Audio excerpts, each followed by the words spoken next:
Bahagya ng humina ang bagyong Uwan habang papalayo ito ng bansa. Kasabay niyan, ang pag-alis ng pag-asa sa mga wind signal na matatandang umabot sa signal number 5. Nagbabalik para sa kabuuan ng balita si Criza Lopez.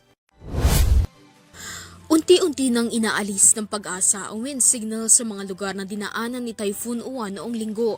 Batay sa abiso ng pag-asa, signal number 2 na lamang ang pinakamataas na wind signal na nakadeklara sa ilang lugar sa Luzon.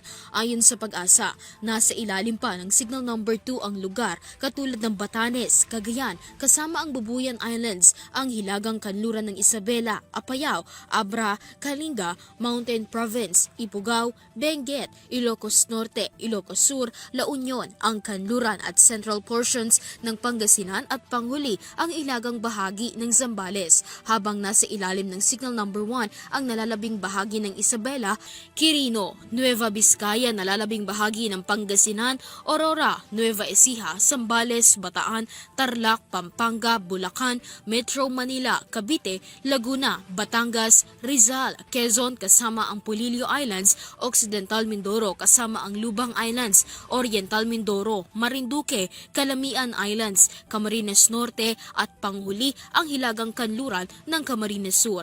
Ito'y habang papalayo sa kalupaan at habang humihina ang epekto nito. Ngunit dahil sa laki ng bagyo, mararamdaman pa rin ang malakas na hangin at mga pag-ulan sa ilang mga lugar na nakataas pa rin ang wind signal 1 to 2. Huling nakita ang lokasyon ng bagyong Uwan sa layong 175 km ng kanluran ng Sinait, Ilocos Sur. Dala ang hangin na 120 km per hour at pagbugso na aabot hanggang 150 km per hour.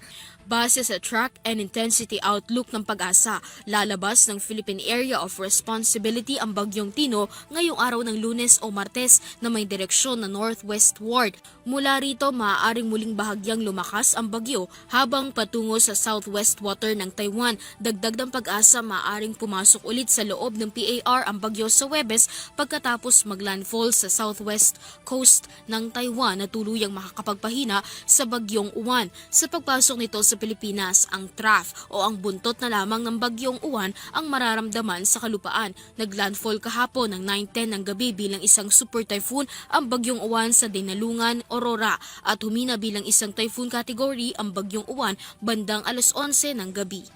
Para sa Zero TV News, Criza Lopez, sumasaludo sa bawat Pilipino.